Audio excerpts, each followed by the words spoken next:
পাকিস্তান যেতে ভারতের আকাশসীমা ব্যবহার করল বিমান বাংলাদেশ এয়ারলাইন্স।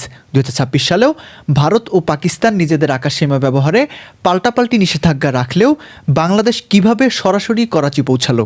ভারত ও পাকিস্তানের আকাশপথের এই স্নায়ুযুদ্ধ জয় করার নেপথ্যে কি রয়েছে?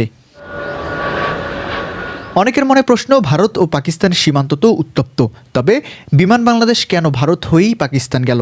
উত্তরটা লুকিয়ে আছে আন্তর্জাতিক আকাশসীমা চুক্তিতে। বেসামরিক বিমান চলাচল আইন অনুযায়ী বাণিজ্যিক যাত্রীবাহী বিমানগুলো নির্দিষ্ট ফি দিয়ে প্রতিবেশী দেশের আকাশসীমা ব্যবহার করতে পারে। বাংলাদেশ ও ভারতের মধ্যে বিদ্যমান এই চুক্তির শক্তিতেই বিমানের করাচি ফ্লাইট কোনো বাধা ছাড়াই ভারতের আকাশ ব্যবহার করতে পেরেছে।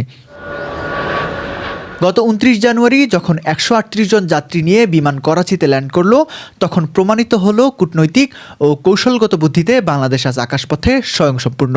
ভারত ও পাকিস্তানের রেষারেষির মাঝেও বাংলাদেশ নিজেদের আকাশপথের সার্বভৌমত্ব আর যাত্রীদের স্বার্থ রক্ষা করতে সক্ষম হয়েছে। আকাশপথের এই বিজয় কি দক্ষিণ এশিয়ার রাজনীতিতে নতুন মোড় আনবে?